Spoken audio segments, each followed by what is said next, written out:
Assalamualaikum. Waalaikumsalam warahmatullahi wabarakatuh. Masuki den lala. Terima kasih banyak Ustaz. Boleh saya duduk Ustaz? Iya silakan duduk deh. Saya belum persilakan ini. Terima kasih banyak Ustaz.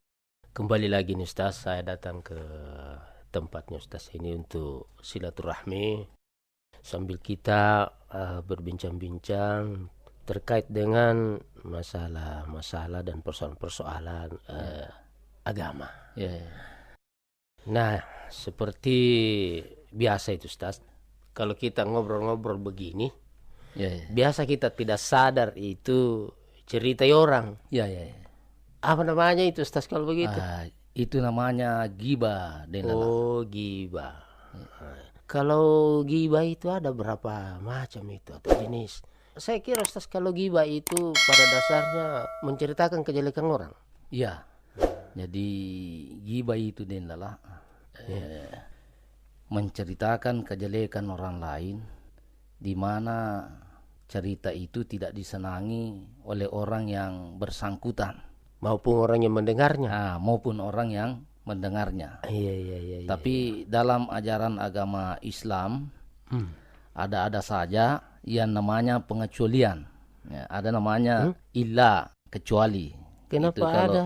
Kalau kita perhatikan dalam Al-Quran Delala, Iya. ada itu seperti wal asri innal insana lafi hus illa, demi waktu sesungguhnya manusia sungguh berada di dalam kerugian. Semua rugi. Ada illa kecuali. Kecuali yang bagaimana? Iya. Oh, gitu. Kalau ya. ayat itu illa. ada 4 yang tidak rugi. Yaitu orang yang beriman, melakukan amal soleh, saling berwasiat kepada kebenaran, dan saling berwasiat kepada kesabaran. Sama halnya ini ghibah den lala. Iya. Jadi ghibah ini sebenarnya tidak dibenarkan, tapi ada ilah kecuali. Sudah disampaikan pertemuan lalu den lala. Yang pertama itu yang dibolehkan adalah at-tazallum, mengadukan perbuatan aniaya atau khianat kepada pihak yang berwenang seperti polisi. Jadi ada yang mencuri, dilapor pencuri itu Termasuk ghibah juga itu. termasuk ghibah tapi dibolehkan. Oh, iya. Kemudian yang kedua yang dibolehkan adalah al-isti'anah, meminta bantuan. Minta pertolongan supaya kemungkaran yang dilakukan oleh orang yang bersangkutan bisa dihentikan. Atau Sama halnya orang tua memperhatikan anaknya melakukan kesalahan-kesalahan. Dia minta kepada ustaz atau kepada aparat keamanan menceritakan itu supaya anaknya bisa berubah. Kemudian yang ketiga ini pertemuan lalu Delala, ghibah yang dibolehkan adalah al-istifta, meminta fatwa. Meminta nasihat keagamaan karena tidak diketahui bagaimana masalah itu, apa boleh atau tidak. Ada ceritanya itu Delala, singkatnya ada pada masa Rasulullah istri yang bernama Hindung, suaminya bernama Sufyan. Tapi Sufyan ini suami yang paling kikir. Siapa itu? Pelit, Sufyan namanya. Jadi kalau ada hartanya dibawa semua pergi, sementara istrinya di belakang kesulitan. Kalau istilahnya sekarang mau beli sayur susah karena tidak ada sang suami yang bawa uang. Mau beli gula susah. Padahal ada suaminya. Ada suaminya. Yang seharusnya menjamin kehidupannya. Hindun datang kepada Rasulullah minta fatwa. Hindun itu istrinya Sufyan. Iya. Dia bertanya kepada Rasulullah. Ya Rasul, bolehkah saya mencuri harta suamiku? Karena suamiku ini terlalu pelit, bolehkah saya mencuri tanpa sepengetahuannya? Berarti dia cerita suaminya pelitnya kepada Rasulullah. Iya. Nabi menjawab, boleh.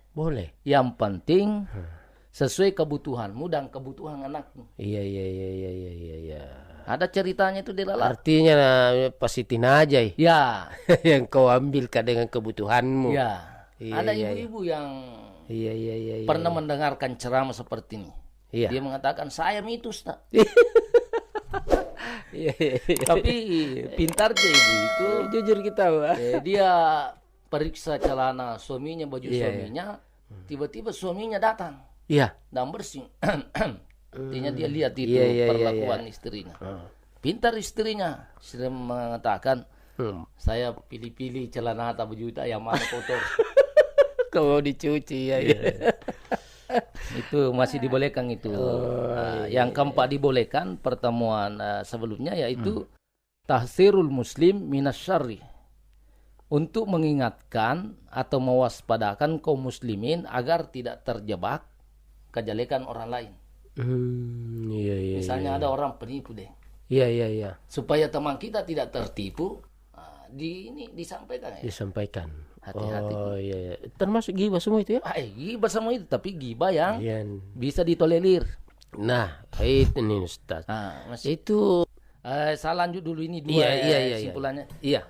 Gibah yang dibolehkan, ma'rufan bil laqab, untuk menyebutkan kekurangan orang lain dengan tujuan agar dikenal gelar itu. Misalnya si pendek. Ada 5 orang yang bernama Lukman. Orang lain bertanya, Lukman yang mana? Iya. Untuk mengenal orang itu dijawab Lukman yang pendek. Iya, misalnya karena untuk membedakan nih. Dan mengetahui nih bahwa inilah misalnya. Iya. Kemudian yang terakhir mujahiran bil fasak. Terang-terangan melakukan perbuatan buruk. Artinya kalau diceritakan kejelekannya tidak malu lagi. Bahkan dia senang. Kalau diceritakan kejelekannya tidak malu. Dia senang. Kenapa bisa kejelekannya diceritakan? Mungkin sudah menjadi karakter baginya. Ada orang yang seperti itu ketika dikatakan si gombal, suka menggombal, dia senang. Karena dengan ucapan itu sepertinya mengangkat dirinya sendiri. Berarti tidak dosa kayak itu. Tidak dosa. Jadi itu yang boleh ditolerir. Iya. Baik Pak Ustaz kalau begitu. Saya permisi dulu Ustaz. Assalamualaikum. Waalaikumsalam warahmatullahi wabarakatuh.